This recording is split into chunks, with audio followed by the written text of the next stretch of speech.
네, 오늘은 마태복음 1장 1절부터 17절까지 우리가 함께 말씀을 읽었습니다. 책을 읽을 때 반복에 대한 저자의 의도는 뭐겠습니까? 예, 반복을 통해서 중요한 사상, 또 생각, 메시지를 강조하고자 하는 의도가 있겠죠. 그런데 저자는 강조하고자 하는 그런 의도를 가지고 반복 표현을 사용합니다만은 독자 입장에서 보면 반복도 한 번이 아니고 여러 번 연속될 때 읽는 입장에서는 좀 지겹다, 이런 느낌이 없지 않아 있습니다. 성경을 우리가 예수님을 믿고 처음 읽게 되면 성경의 첫 번째, 신약 성경의 첫 번째 책 마태복음을 읽으면 누구를 낳는다 라는 이 표현이 너무 많습니다. 거기에 얹혀가지고 더 이상 성경을 읽지 못하고 진도를 못 나가는 분들도 들어있음을 보게 됩니다. 마태복음 1장은 누구를 낳는다라고 하는 이 예수님의 족보 안에서 이 표현이 계속 반복되죠. 그런데 예수님의 또 다른 족보인 누가복음 3장에 보면 이 족보를 거꾸로 뒤집어 놨습니다. 그렇죠? 그래서 그 이상은 누구요? 그 이상은 누구요? 이런 식으로 나갑니다. 예, 마태복음은 밑으로 누구를 낳고 밑은 후손대로 내려온다면 누가복음 3장의 예수님의 족보는 거꾸로 올라갑니다. 거꾸로 올라서 그 위는 누구요? 그 위는 누구요? 최종 그 위는 누구라고 했습니까? 하나님이다 라고 이렇게 되어져 있습니다. 즉 마태복음의 1장의 예수님의 족보도 반복 표현이 많이 나타나고 누가복음 3장의 예수님의 족보에서도 마태복음과 표현의 방식은 다를지라도 그 이상은 누구요? 라고 하는 이런 반복 표현이 계속 이어지게 됩니다. 이러한 문학적 표현은 때로 반복될 때 뛰어넘고 싶은 마음이 들 때도 있습니다. 그럼에도 불구하고 그 문학적인 반복 표현 안에는 본문의 저자가 전달하고자 하는 신학적인 의도와 의미가 있고 오늘 저와 여러분에게는 신앙적인 교훈을 주고 있다는 것에 주목할 필요가 있습니다. 그것이 무엇일까요? 오늘 우리는 예수님의 족보의 특징들을 살펴보고 이것이 신앙적인 교훈이 우리에게 무엇인지 살펴보고 은혜를 받고자 합니다. 예수님의 족보를 기록한 마태복음 1장의 구조는 매우 심플합니다. 1장 1절이 아브라함과 다윗의 자손 예수 그리스도의 계보라, 세계라 라고 했기 때문에 이어지는 모든 족보를 포괄하고 여는 역할을 하기 때문에 서론이라고 할 수 있습니다. 그렇죠? 1장 1절이 예수님의 족보의 서론입니다. 그리고 마지막 17절에 보면 모든 것을 요약하기 때문에 그 예수님의 족보의 결론이라고 할 수 있겠습니다. 그러면 1장 1절과 17절 사이에 즉 2절부터 16절까지의 내용은 뭐겠습니까? 예수님의 족보의 본론이 되겠습니다. 그 본론도 세 부분으로 나누어져 있다는 것을 구조적으로 쉽게 관찰할 수 있습니다. 2절부터 5절까지는 아브라함부터 2세까지 족보를 읽고 그 다음에 6절부터 11절까지는 다윗 왕부터 2세의 아들 다윗 왕부터 여곤야까지, 여곤야는 다른 말로 고니야, 그렇죠? 고니야. 또 다른 말은요 여호야긴, 다 같은 말입니다. 그렇죠? 구약 성경 예레미야에서는 역사서에서 여호야긴이라고 이름이 소개되어져 있습니다. 그리고 마지막 세 번째 본론은 12절부터 16절까지 바빌론 포로 이후부터 여곤야부터 바빌론 포로 이후에 여곤야부터 예수님까지 이어지는 족보가 있습니다. 그래서 본문의 족보의 구성은 서론, 본론 1, 본론 2, 본론 3 그리고 17절은 결론. 매우 심플합니다. 그렇죠? 예. 누구든지 읽으면 그렇게 분석이 가능합니다. 오늘 우리는 예수님의 족보의 7가지 특징들을 살펴보며 그 저자가 의도하는 전달하고자 하는 의미를 살펴보고 그것이 오늘 21세기를 살아가고 있는 현대 그리스도인인 저와 여러분에게 어떤 교훈을 주는지 살펴보고자 합니다.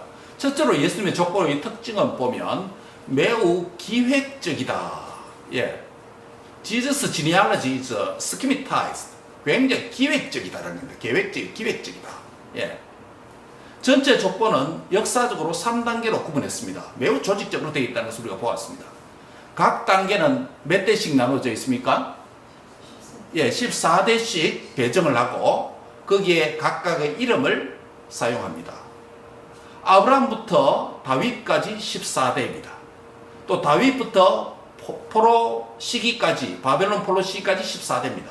그리고 바벨론 포로 이후부터 예수님까지가 14대라고 17절에 그렇게 말씀을 하고 있습니다. 마치 이것은 저작 연도가 다르고 저작 시기도 다르고 내용도 다른 이스라엘의 150개 이상의 여러 시들이 있었는데 어느 역사적인 한 시점에 와서 150개의 시를 선별해서 무엇을 만듭니까? 우리가 가지고 있는 시편이라고 하는 책을 최종적으로 정경으로 받아들이게 됩니다. 이 정경을 시편의 150개의 시를, 이 말은 150개 외에 다른 시도 많이 있었습니다. 대표적으로 보면 151편, 70인역에는 151편이 있습니다. 그 151편이 뭐냐면 다윗과 골리앗과의 싸움의 내용이 시편 151편입니다. 그 외에도 이스라엘 시가 많이 있습니다. 근데 역사적으로 한 시점에 와서 150개의 시를 선별하고 신학적으로 이상 없는 그것을 딱 150개를 모아서 몇 권의 책으로 만듭니까? 5개의 책으로 분할해서 그렇게 편집을 하게 됩니다. 그 5개 분할을 할 때 의도가 뭐냐면 모세오경, 창세기, 출애굽기, 레위기, 민수기, 신명기에 각각의 각 권의 신학의 순서 배치대로 배열해 놨습니다. 굉장히 조직적입니다. 기획적입니다. 대충 성경을 배열하지 않았습니다. 그만큼 성경의 영감을 받은 저자들과 후대의 바로 서기관들이 성령의 영감의 지도를 받아서 그렇게 오류가 없도록 하나님의 뜻에 따라서 말씀을 배치하고 배열해서 오늘 정경인 우리가 정경을 받고 신앙의 생활과 신앙의 유일한 규범으로 그렇게 받아들이는 것입니다. 그러므로 예수님의 족보는 전체 14대로 이루어진 이것을 3분해서 마지막에 예수님이 어떤 과정과 경로를 거쳐서 태어나셨는가라는 것을 우리에게 보여줍니다. 즉 예수님 안에서 바로 하나님의 예정을 입어 하나님의 계획 안에 있는 우리 자신이다라는 바로 교훈을 얻습니다. 무슨 말입니까? 바로 14 아브라함 이전에는 사람이 있죠. 아담과 그 있습니다. 생략해놨습니다. 근데 아브라함부터 출발합니다. 아브라함부터 출발해서 바로 예수님까지 있는데 결국 이 족보를 통해서 우리에게 주는 교훈, 첫 번째 교훈은 특징은 기획적인데 그 기획적이라는 말이 우리에게 의미가 뭐냐라는 것입니다. 그것은 바로 이 족보를 통해서 족보의 마지막에 오신 예수님을 믿음을 통한 나의 신앙 인격이 나의 존재가 구원받은 백성인 내가 예수님 안에 포함되어 있다는 이 사실을 보여주기 때문에 결국 나의 구원이 바로 응급결에 또 급하게 번개 모임으로 만들어진 것이 아니라 하나님의 놀라운 섭리와 계획 안에서 기획된 하나님의 놀라운 디자인 안에서 우리의 구원의 은혜가 우리에게 임했다라는 것을 우리에게 보여줍니다. 그렇기 때문에 여기에는 하나님의 깊은 지혜가 담겨 있습니다. 하나님의 선택의 은혜뿐만 아니라 하나님의 놀라운 지혜가 거기에 담겨 있습니다. 그런데 우리는 종종 하나님의 탁월한 지혜를 다 깨닫지 못하기 때문에 때로는 내 생각이 더 똑똑한 것 같고 내 생각이 더 바른 것 같고 내 결정이 더욱더 탁월한 것 같고 그래서 하나님의 뜻과 계획과 그분의 지혜를 무시하고 내 뜻과 내 생각과 내 방식대로 살아갈 때가 있습니다. 지극히 무지함이죠. 지극히 무지합니다. 우리 족보를 통해서 얻게 되는 것은 하나님의 이 기획적인 하나님의 계획적인 하나님의 섬세하신 놀라운 깊은 그분의 지혜의 은혜를 볼 수가 있다는 것입니다. 사랑하는 성도 여러분, 여기서 우리가 신앙적인 교훈은 하나님의 지혜를 따라서 하나님의 지혜를 얻어서 살아가는 하나님의 백성이 되어야 되는 줄 믿습니다. 여러분, 지혜가 무엇입니까? 자문에서, 또 시편의 지혜시에서, 그리고 욥기에서, 또 전도서에서 지혜의 정의를 내립니다. 지혜가 뭐라고 말합니까? 여호와를 경외하는 것, 악을 미워하는 것, fearing God and shunning evil. 하나님을 경외하는 것, 그리고 악을 미워하는 것, 그것이 지혜다라고 말씀을 하고 있습니다. 하나님을 경외하지 않고 악을 사랑하면 지혜로운 삶이 아니라 어리석은 사람이 됩니다. 그래서 많은 시간을 낭비하게 되고 인생을 낭비하게 되고 목표를 다른 데 두고 맞추어 살기 때문에 세월을 헛송세월하게 되는 것입니다. 지혜로운 성도, 지혜로운 삶, 지혜로운 인생, 짧은 인생 속에서 어떻게 사는 것이 지혜롭습니까? 하나님을 경외하고 악을 미워하는 것이 바르게 빨리 가는 지름길이고 첩경이고 지혜의 길인 줄 믿습니다. 바로 족보를 통해서 우리에게 보여주신 하나님의 이 섬세한 지혜와 계획을 깨닫고 우리도 하나님의 지혜를 따라서 살아가는 은총이 있기를 바랍니다. 내가 그렇게 똑똑하지 못합니다. 내가 아무리 정신이 맑고 또 지식을 많이 얻고 경험을 한다 할지라도 하나님의 그 깊은 지혜에 이를 수가 없습니다.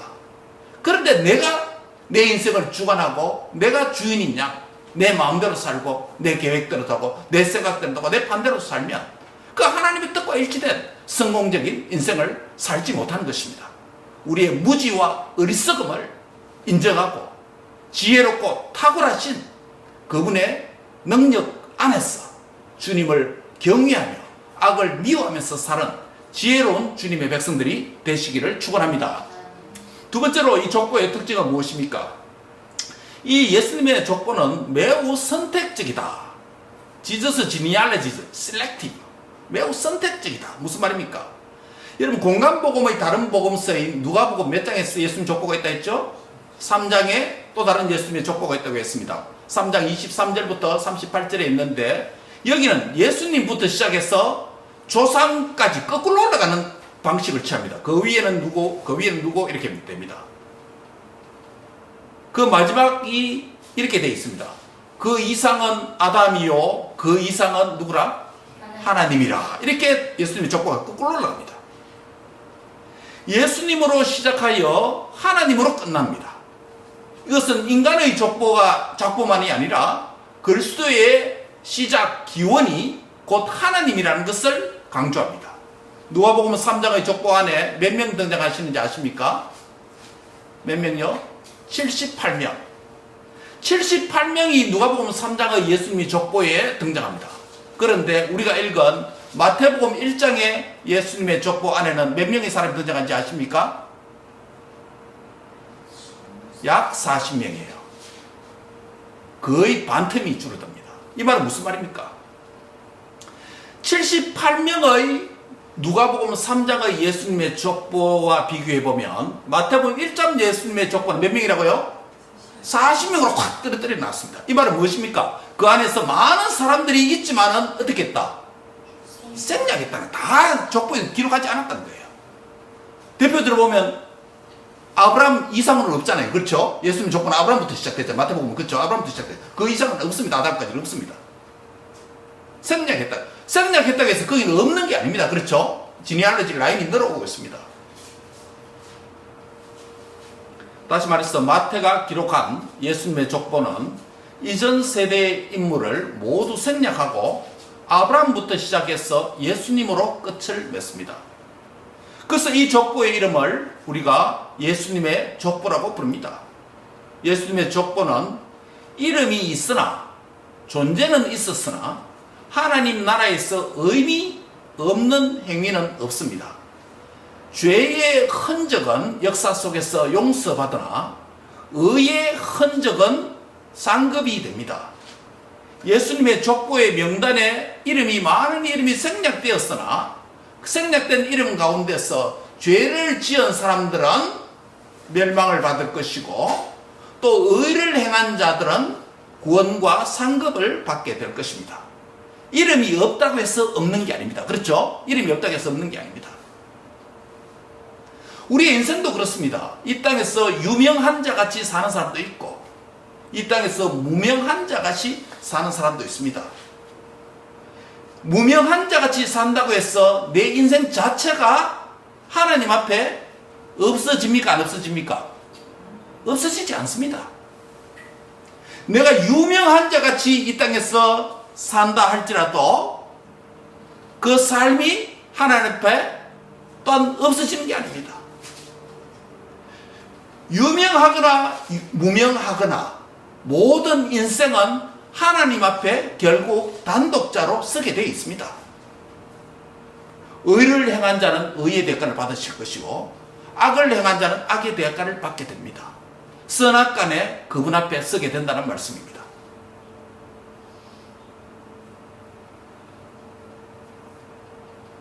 예수님의 족보의 생략을 통해서 얻는 생각이 이겁니다. 여기 왜 이렇게 40명 외에 수많은 사람들이 있을 텐데, 물론 여백의 한계도 있겠지만 마태가 40명을 딱 추려서 했나? 가만히 생각해보면 무명한 자도 있을 것이고 유명한 자도 있을 것이고, 그러나 유명한 자나 무명한 자나 모두가 하나님 앞에 쓸 것이라는 것은 분명한 사실이다. 그럼에도 이 족보 안에는 선택된 40명만 포함되어 있습니다. 여기서 우리는 하나님의 선택에 대해서 교훈을 얻고자 합니다. 사랑하는 성도 여러분, 지구촌에 약 70억의 인구가 살고 있습니다. 현 시대에. 이 세대가 가도 또 그 정도 유지할 것입니다. 그 가운데 하나님께서 저와 여러분을 선택해 주셨어. 그것도 창세전에 저와 여러분의 구원이 예정되었어.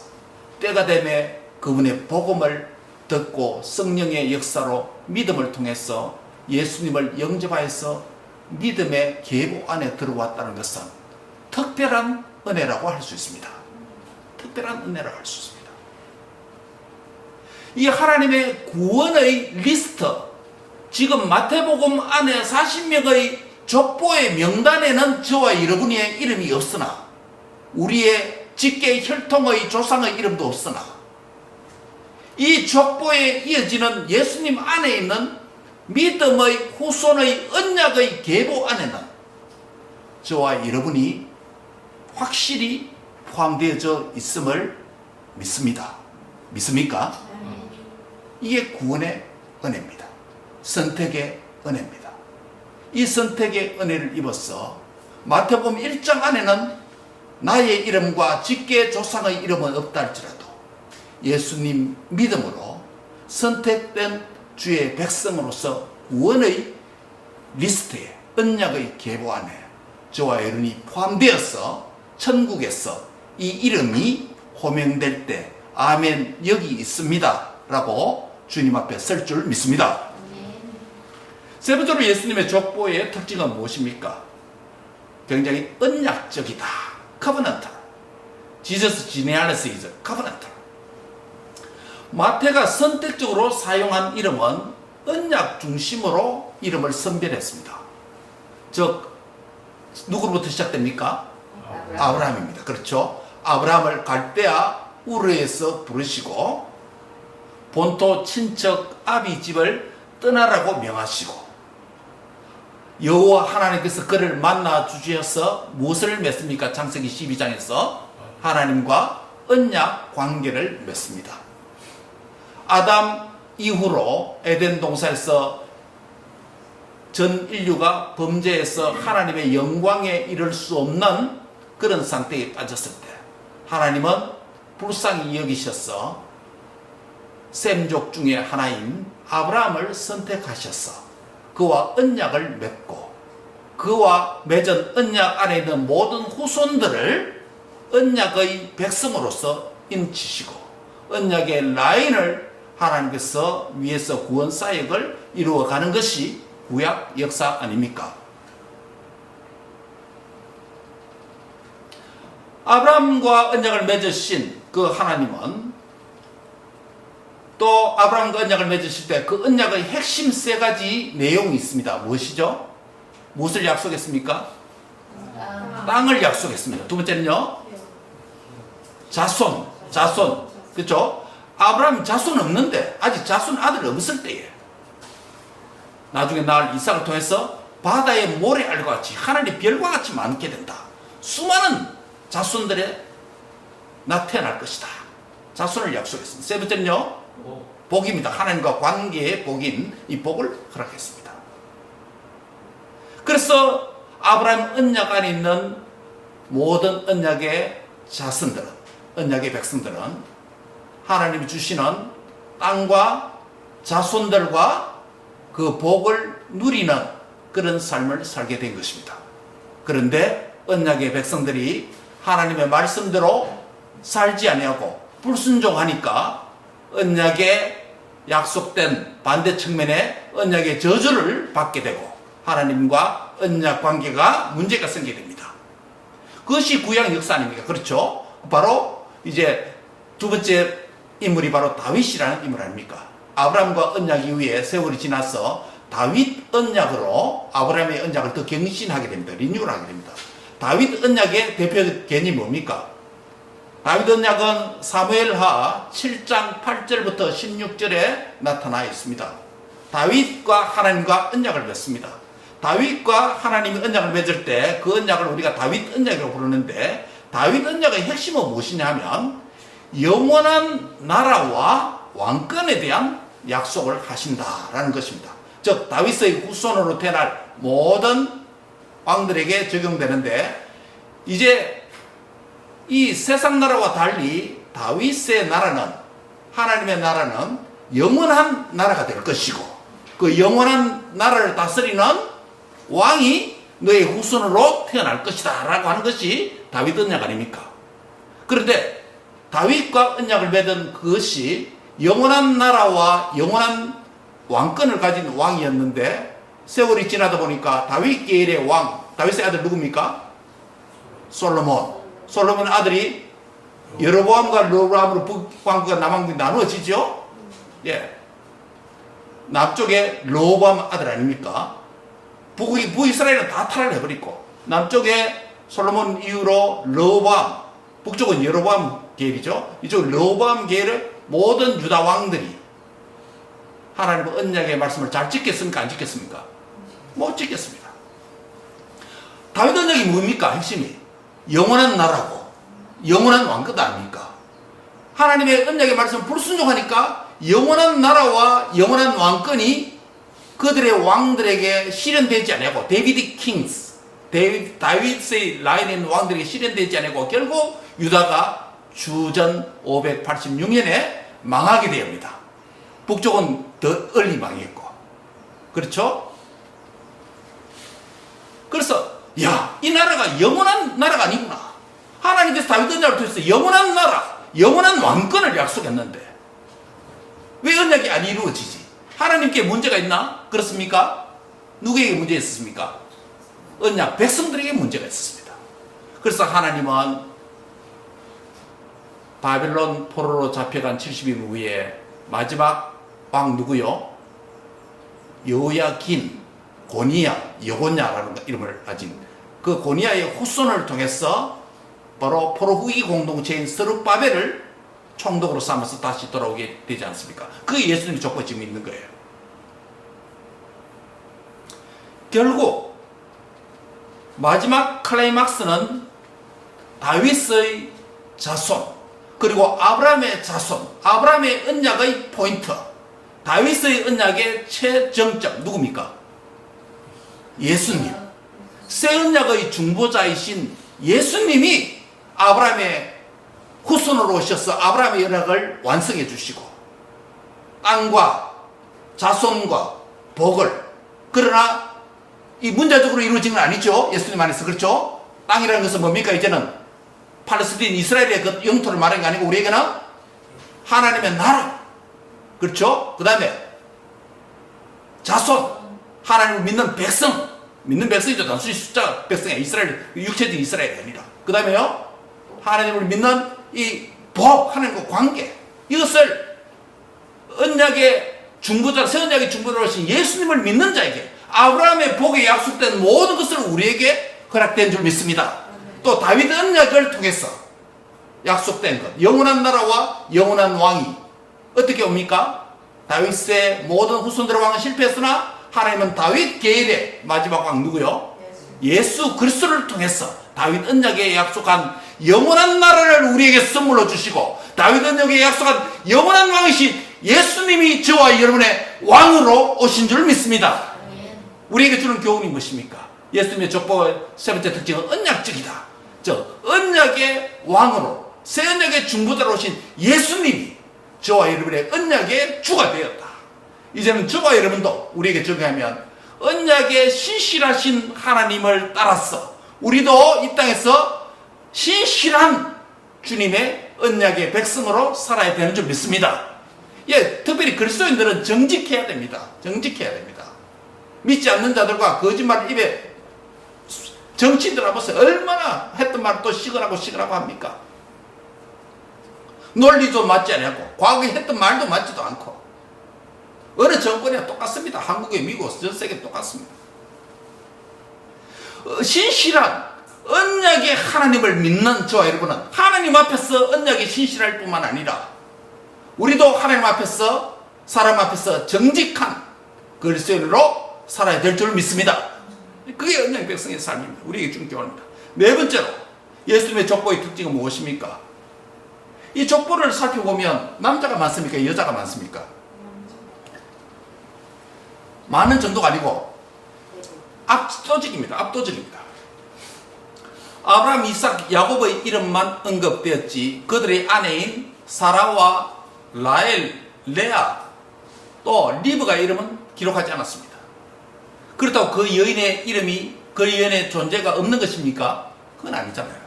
앞서 말했던 것처럼 예수님의 족보에 몇 명의 여인들의 이름이 등장하기는 합니다. 몇 명입니까? 누가 있습니까? 첫 번째로 유다가 다말에게서 누구를 낳고? 베레스와 세라를 낳고 3절에 그 여인의 이름이 누굽니까? 예, 다말입니다. 다말이 누굽니까? 유다의 며느리 아닙니까? 예, 며느리가 그 아들이 일찍 죽고 그 후 뭡니까? 고대 근동법에 따라서 그 다음 아들을 아버지가 줘야 되는데 안 주니까 뭡니까? 창녀가 되었어.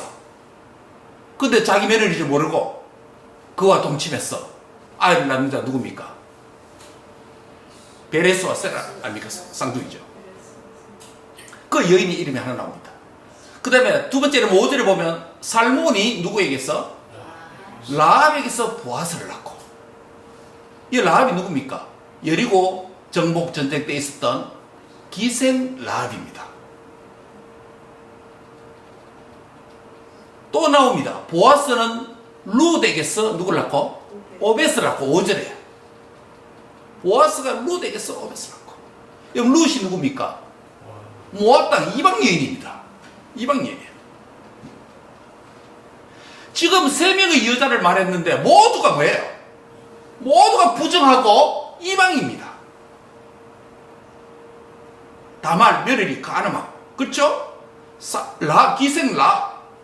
또 보아스에서 룻 이방입니다. 이방인이에요. 그런데 이들이 하나님의 그리스도의 계보 안에 그리스도의 조상의 이름으로 등장한다는 거예요. 마지막 여인이 있습니다. 누굽니까? 예, 다윗이 우리아의 아내에게서 솔로몬을 낳고 6절에 말합니다. 우리아의 아내 바세바 역시 이방입니다.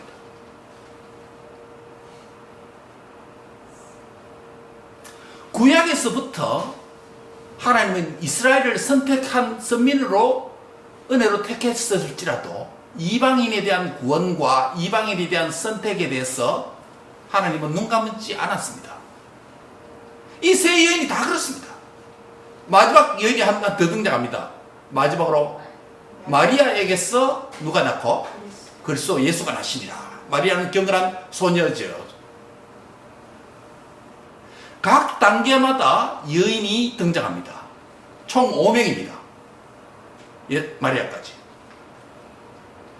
그런데 대부분은 누구 이름입니까? 남자 이름입니다. 예수님의 족보는 전체적으로 보면 남성 중심이라고 할 수 있습니다. 오늘 현대 신학 안에서 이런 측면을 보고 페미니스트라고 부릅니다. 페미니즘. 성경이 고대 근동에 쓰여졌기 때문에 현대 여성 인권과 여성의 존재를 무시하는 남성 족장 중심의 사상을 지니고 있다고 해서 많은 현대 신학 안에서 페미니즘 티알러지, 여성 인권, 여성 신학, 또 뭡니까? 굉장히 이런 반론이 많습니다. 포스트 콜로니얼리즘이라고도 부르는데, 바빌론이 유다를 정복하는 포스트 콜로니얼, 이 뭡니까? 제국주의 시대에, 후기 제국지대의 신학이 그들에 있다. 뭐 이런 식으로 주장합니다. 현대 신학 안에서. 그러나 이 구약 성경은 현대인의 관점으로 보는 게 아니고 고대인의 관점으로 기록되어져 있습니다. 비록 거기에 남자 중심으로 했다 해서 성경이 여성을 무시하는 건 아닙니다.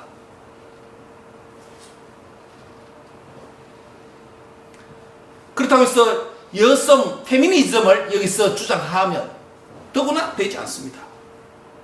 그런데 왜 그러면 이 족보에 남성 중심의 이름을 기록해서 우리에게 보여주는 의도가 무엇일까? 여성 족장들도 많았는데, 그것은 다름이 아니라 예수님의 이 족보는 남성 중심의 이름을 사용해서 하나님의 아버지됨을, fatherhood, 이 개념을 강조합니다. 무슨 말이냐면, 누가의 예수님의 족보에서 보면 강조하는 것은 뭐냐면 아들됨을 강조합니다. sonship을 강조합니다. 예, 거꾸로 올라가고 하나 내려오는 것이죠. 그래서 마태복음의 족보는 아버지됨을 강조한다면 누가복음의 족보는 아들됨을 강조합니다. 즉 하나님의 아들로 오신 예수님을 믿음으로 말미암아 남성 성도이든 여성 성도이든 누구든지 하나님을 뭐라고 부를 수 있다? 나의 아버지라고 부를 수 있고, 나는 하나님의 아들로 오신 그리스도를 믿음으로 말미암아 하나님의 뭐가 되었다? 자녀가 되었다. 이 점을 우리에게 보여준다는 것입니다. 절대로 남성 중심의 이름이 들었다고 해서 이 족보를 보면서 우리가 페미니즘 아이디어가 성경이 부족하다라고 현대 신학이 말한다 할지라도 속지 말아야 됩니다. 하나님의 아들됨, 아들로 오신 그리스도를 믿음으로 말미암아 하나님은 저와 여러분의 어머니가 아니요 모든 근원의 창조자의 개념으로서 언유하는 저와 여러분의 아버지가 되시는 줄 믿습니다. 아버지가 되고 우리는 하나님의 자녀가 되었다라는 것입니다. 우리에게 적용하면 바로 남성 중심의 족보의 이 특징에서, 네 번째 특징에서 우리가 얻게 되는 교훈은, 우리는 하나님의 자녀로 사는 삶의 가치를 제대로 깨닫고 아버지를 의존하고 아버지께서 우리를 보호하시고 공급하시고 채우시고 우리를 인도하시는 그 아버지 하나님을 굳게 붙들고 살아가는 하나님의 자녀들이 되시기를 축원합니다. 아멘. 다섯 번째로 예수님의 족보는 사브린, 매우 하나님 주권적이다 라고 말할 수 있습니다. 왜 그렇습니까? 이것은 다른 말로 하면 족보에 사용된 이름이 특징을 보면 고대 근동의 문화는 장자 상속권이었는데 장자 상속권의 원리를 따르지 않는다는 점입니다. first son, 장남이 그 집안에, 우리 동양이든 서양이든 장남이 그 집안을 대표하는, 유업을 이어받는 그런 상징적인 존재 아닙니까? 그런데 예수님의 계보에 나타나는 라인을 관찰해보면 장남이 상속받지 않는 것이 너무 많아요. 예를 들어 볼까요? 당시의 법에 따르면 아브라함의 합법적인 장자권은 누구에게 있습니까? 당시 관습에 따르면 아브라함에게 아들이 없었기 때문에 하갈에게서 난 누구요? 이스마엘입니다. 이스마엘이 장남이에요. 비록 첩에게서 났으나 고대 근동법은 본체에서 아이가 없으면 첩에게서 난 그 장남이 아버지의 유산을 상속하게 되어 있습니다. 그게 고대 근동법이에요. 그런데 이스마엘 대신 누가요? 차자인 이삭이 언약의 족보에 올라갑니다. 또 볼까요? 이삭의 장자의 이름은 누굽니까? 에스 아닙니까? 그런데 동생 누가요? 야곱이 그 유업을 이어갑니다. 야곱의 장자가 누굽니까? 르우벤 아닙니까? 르우벤이 이어갑니까? 전혀 그렇지 않습니다. 넷째 아들 누구요? 유다가 이어갑니다.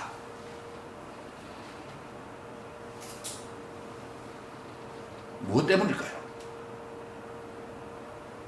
내가 장남인데, 내가 먼저 태어났는데, 나에게 우선권이 있는데 상식을 뒤집었습니다. 인간의 문화를 뒤집었습니다. 즉 사람의 생각과 문화적인 통념이 아니라 뭘 따랐습니까? 하나님의 주권을 따랐다는 겁니다. 하나님의 뜻을 따랐다는 겁니다. 하나님의 주권적인 계획 안에 각자의 분량에 맞는 복을 받았다고 할 수 있습니다. 복 주실 자에게 주권적인 하나님께서 복을 주신다라는 것입니다. 즉 우리에게 이것을 주권적인 하나님의 이 은혜를 족보해서 우리가 생각하게 될 때 우리가 얻는 교훈이 뭡니까?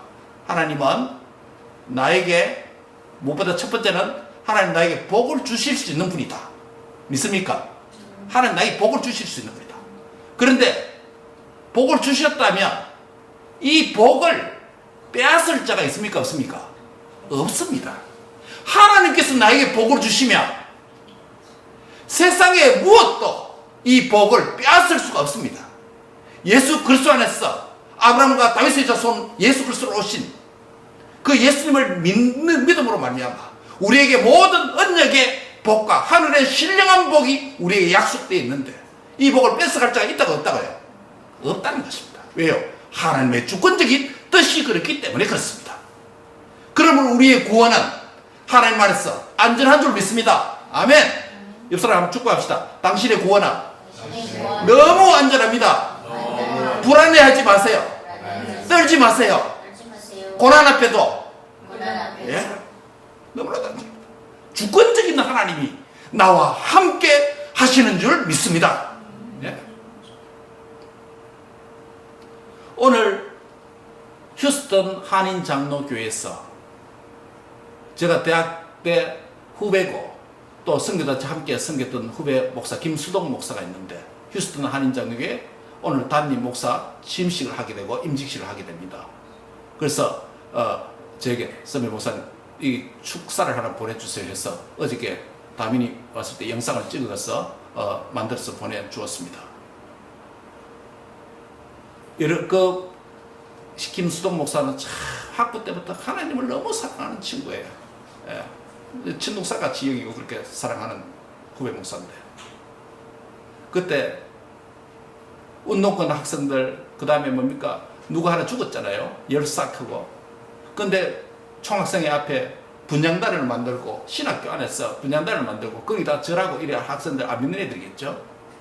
그를 운동할 때 김수동 목사 그 어린 신학과 1학년 입학한 데서 내한테 후배지만은 그 앞에 엎드려서 다른 사람 못하도록 엎드려 기도하고 그런 친구였어. 참 복음과 영혼과 진리에 대한 열정과 사랑을 가진 그런 후배예요. 그 내 눈에 쏙 들어온 거예요. 그래서 우리 정호 선교회 가입시켜서 그 정호 이 연극 분야의 팀장으로 세워졌대. 연극도 아주 잘해요. 드라마도 잘해요. 잘 쓰기도 하고 드라마 잘하고. 그래서 찍어서 우리가 선교 사용하고 그랬는데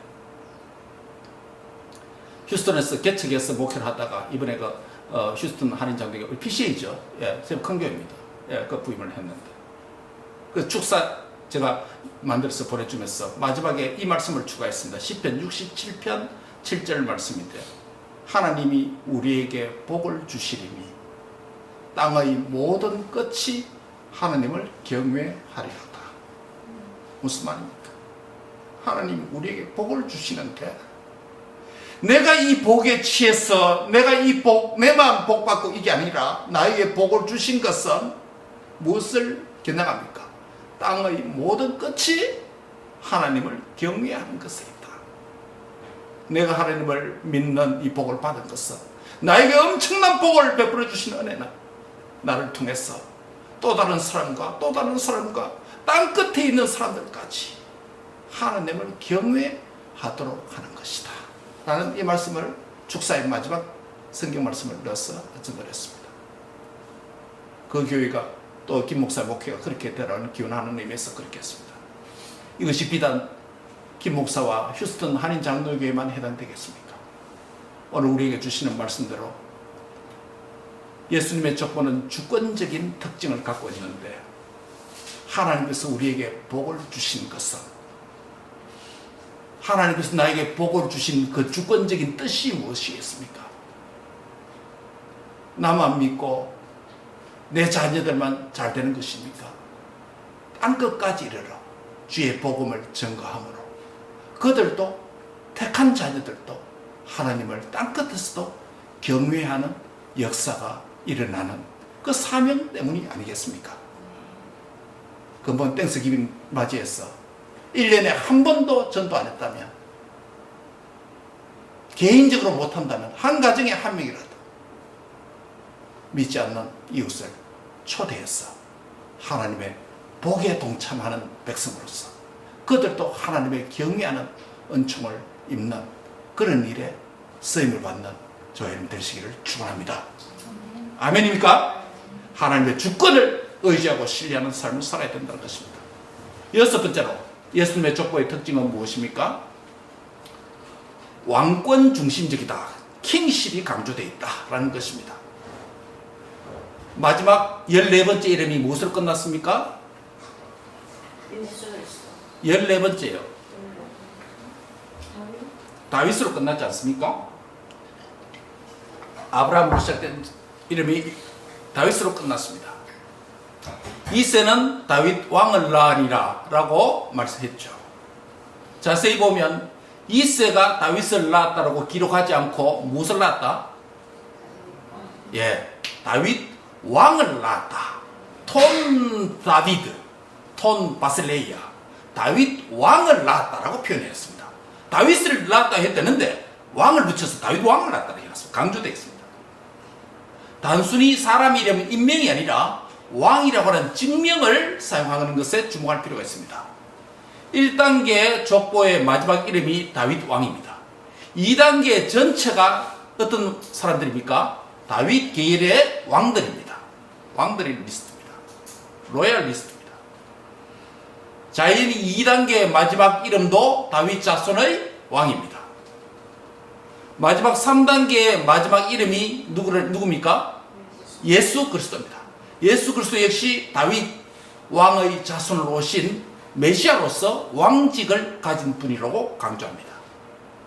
예수님은 다윗 계열의 데이비드 킹으로 오셨죠.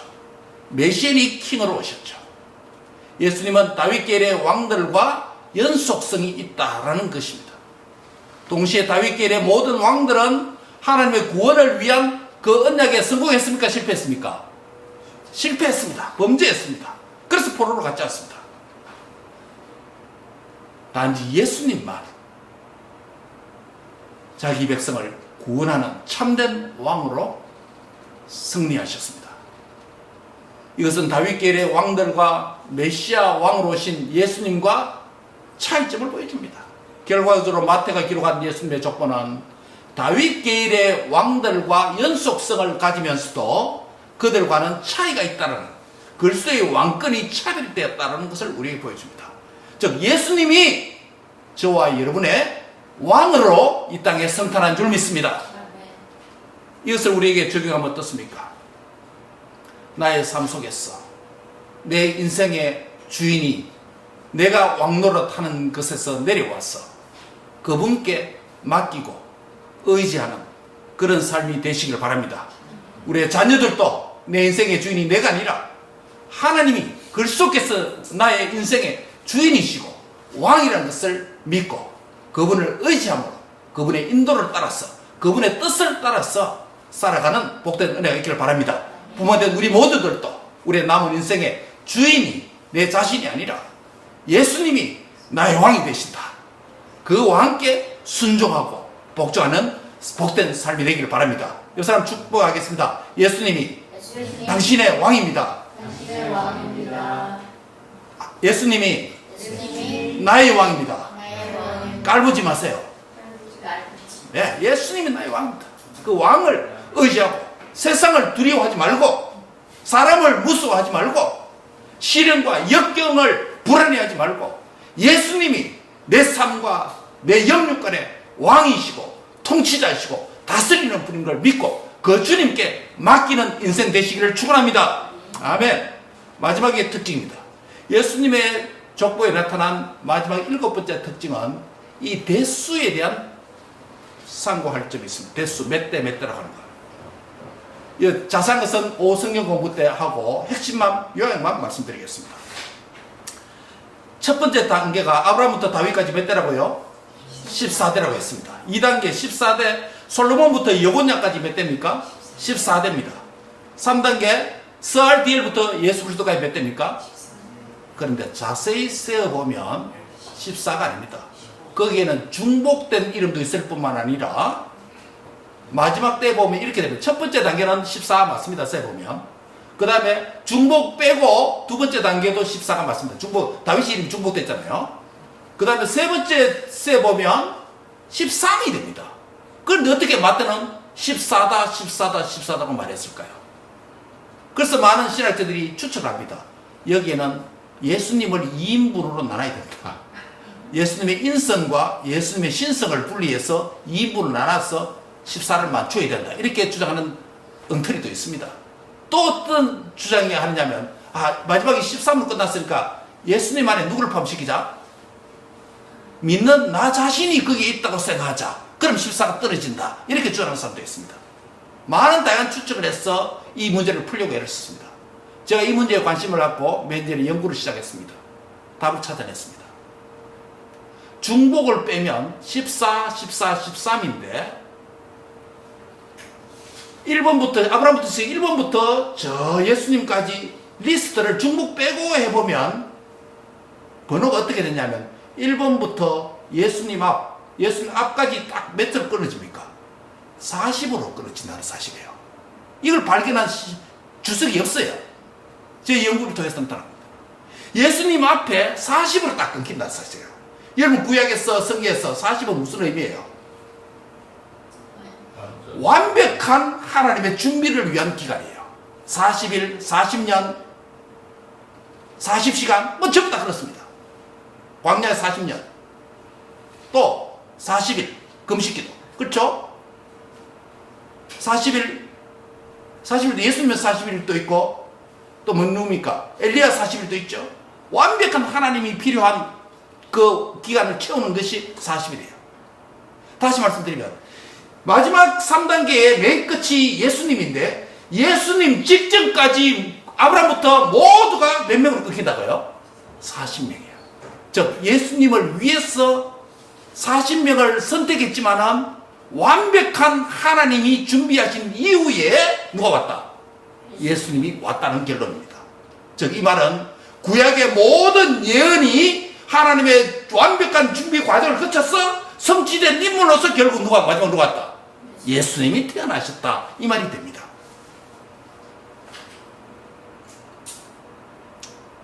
이 40대라고 하는 독특한 특징 앞에서 우리가 얻는 교훈이 뭡니까? 예수님을 보내시기 위해서 하나님의 완벽한 준비가 거기 있었다면 우리가 얻는 교훈이 무엇입니까? 이 말은 예수님을 믿는 나를 위해서도 하나님의 완벽한 준비의 은혜가 저와 여러분에게 있다는 사실이에요. 내 인생 혼돈하고 무질서한 것 같고 때로 시련과 역경과 고난이 쏟아져서 내 계획과 뜻하는 바대로 조직적으로 계획적으로 다 이빨이 딱딱 맞아지고 인생 타이밍 딱딱 맞아지면 얼마나 좋겠습니까? 내 인생 그래 안 되잖아요. 시련이 오고 고난이 오고 때로는 몇 년, 몇십 년이 지나고 내 기도 제목이 이루어지는 형태를 한번 보세요. 내 인생이 얼마나 범피합니까? 울퉁불퉁합니까? 그러나 내 입장에서 보면 내 인생이 울퉁불퉁하고 꼬부랑 길임에도 불구하고 하나님은 나를 쓰시기 위해서, 나를 마련하기 위해서 완벽한 당신의 섭리와 계획 안에서 퍼펙트한 그분의 준비 안에 내가 들어있다라는 사실이에요. 할렐루야. 예. 이거는 우리가 뭐라고 부르니까 나를 위해서 부분적 준비가 아니라 완벽하게 내 인생을 하나님이 준비해 가시는 특정한 당신의 골, 영광, 목적을 위해서 하나님이 저와 여러분을 위해서 계획을 가지고 있는 줄 믿습니까? 선한 계획인 줄 믿습니까? 믿습니까? 선한 계획입니다.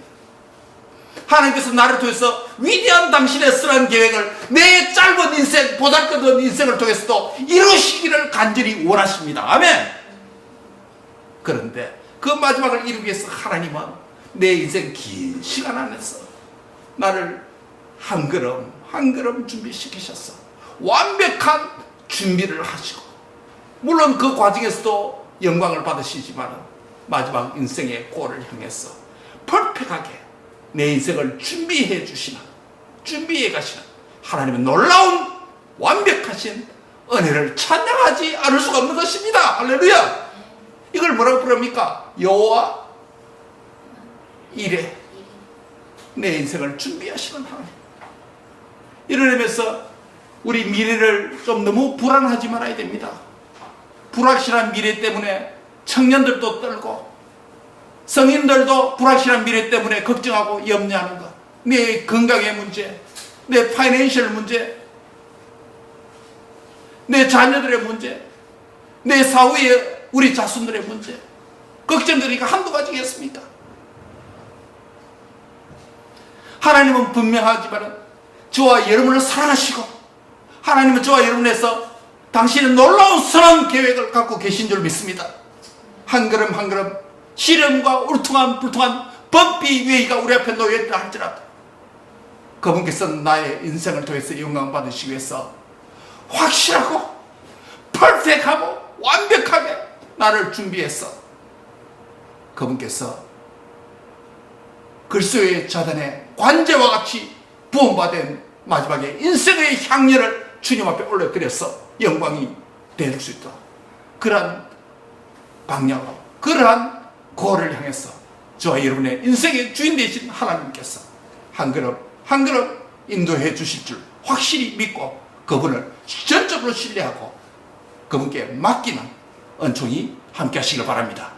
그 은혜를 믿을 때 하나님께서 때로는 아포르투니티를 열어주시고, 때로는 필요하고 만날 사람들을 이해해 주시고, 필요한 물질도 공급해 주시고, 필요한 건강도 회복의 길도 인도해 주시고, 하나님께서 선하신 뜻 안에서 내 인생을 주관해 주실 줄 믿습니다. 우리의 불안과 염려와 걱정을 나의 주, 나의 하나님께 맡기시기를 바랍니다. 예수님을 위해서 퍼펙트한 40명의 사람이 준비되었다면 예수님을 믿는 나를 위해서 하나님께서 완벽한 하나님의 여호와 이레 하신 준비를 통해서 내 인생을 통해서 영광 받으실 하나님을 찬양합니다. 할렐루야. 기도하겠습니다. 하나님을 찬송합니다. 예수님의 족보를 통해서 우리에게 중요한 메시지와 교훈을 주신 하나님께 감사를 드립니다. 이 족보를 통해서 진리를 깊이 깨닫게 하시고, 이 족보를 통해서 의미를 바로 알게 해주시고, 이 족보를 통해서 나를 향한 주님의 음성과 교훈을 듣고 확신 속에서 살아가도록 축복해 주시옵소서. 내 인생의 주인이 하나님인 것을 믿습니다.